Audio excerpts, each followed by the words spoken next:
മഹേഷിന്റെ പ്രതികാരം എന്ന ഒറ്റ ചിത്രത്തിലൂടെയാണ് മലയാളികൾക്ക് അപർണ ബാലമുരളി പ്രിയപ്പെട്ട നായികയായി മാറിയത്. മഹേഷിനെ പ്രണയിച്ച ജിൻസി തന്റെ റിയൽ ലൈഫിലുള്ള പ്രണയത്തെക്കുറിച്ച് ഒരു ഓൺലൈൻ മാധ്യമത്തിനോട് തുറന്നു പറഞ്ഞു. പ്രണയത്തെക്കുറിച്ച് ചോദിച്ചപ്പോൾ തനിക്കും ഒരു പ്രണയം ഉണ്ടായിരുന്നു എന്നാണ് അപർണ പറഞ്ഞത്. പക്ഷേ സിനിമയിൽ എത്തുന്നതിന് മുൻപ് തന്നെ അതങ്ങ് ബ്രേക്കപ്പ് ആയിപ്പോയി. അതുകൊണ്ട് ആ നഷ്ടപ്രണയത്തെക്കുറിച്ച് പറഞ്ഞിട്ട് കാര്യമില്ല എന്നാണ് അപർണ പറഞ്ഞത്. അപർണയ്ക്കിപ്പോൾ കൈനിറയെ ചിത്രങ്ങളാണ്. ആസിഫും അപർണയും തകർത്തഭിനയിച്ച സൺഡേ ഹോളിഡേ തിയേറ്ററിൽ മികച്ച പ്രതികരണവുമായിട്ട് മുന്നേറുന്നു. മഹേഷിന്റെ പ്രതികാരത്തിന് ശേഷം അപർണയ്ക്ക് ലഭിച്ച വ്യത്യസ്തമായ ഒരു ക്യാരക്ടറാണ് ഈ സിനിമയിലേത്. സൺഡേ ഹോളിഡേയിലെ നായിക മാത്രമല്ല, ഗായിക കൂടിയാണ് അപർണ.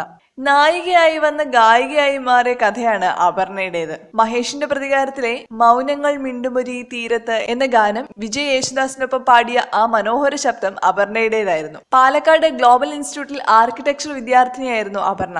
അച്ഛൻ ബാലമുരളി സംഗീതജ്ഞനാണ്. അപർണ പണ്ടേ പാട്ടുകാരിയാണ്. ഒരു സെക്കൻഡ് ക്ലാസ് യാത്ര എന്ന ചിത്രത്തിൽ നിന്നാണ് അപർണയുടെ സിനിമയിലെ തുടക്കം. ഓഡീഷനൊടുവിൽ ചിത്രത്തിലേക്ക് വിനീതിന്റെ ജോഡിയായി അരങ്ങേറുമ്പോൾ അപർണയ്ക്ക് നല്ലൊരു തുടക്കമായിരുന്നു. അപർണയുടെ ഏറ്റവും പുതിയ ചിത്രം ആസിഫ് അലിയോടൊപ്പമുള്ള സൺഡേ ഹോളിഡേയിൽ മനോഹരമായ ഒരു പ്രണയ ഗാനമാണ് അപർണയുടെ ശബ്ദത്തിലുള്ളത്.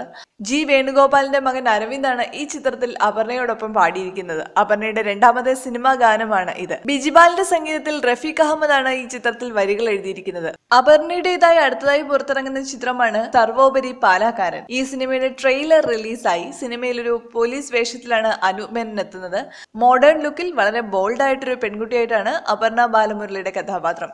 ചിത്രത്തിൽ അനു സിതാര, ബാലു വർഗീസ്, അലൻസിയർ തുടങ്ങിയവരും മുഖ്യ വേഷത്തിലെത്തും. സീരിയൽ രംഗത്തു നിന്നും ഒരു താരം കൂടി ഈ സിനിമയിലുണ്ട്. ഗായത്രി അരുണാണ് സിനിമയിലേക്ക് എത്തുന്ന പുതിയ താരം. പരസ്പരത്തിലെ പോലീസ് വേഷം പോലെ തന്നെ ഒരു പോലീസ് വേഷം തന്നെയാണ് ഗായത്രിക്ക് ഈ ചിത്രത്തിലുമുള്ളത്.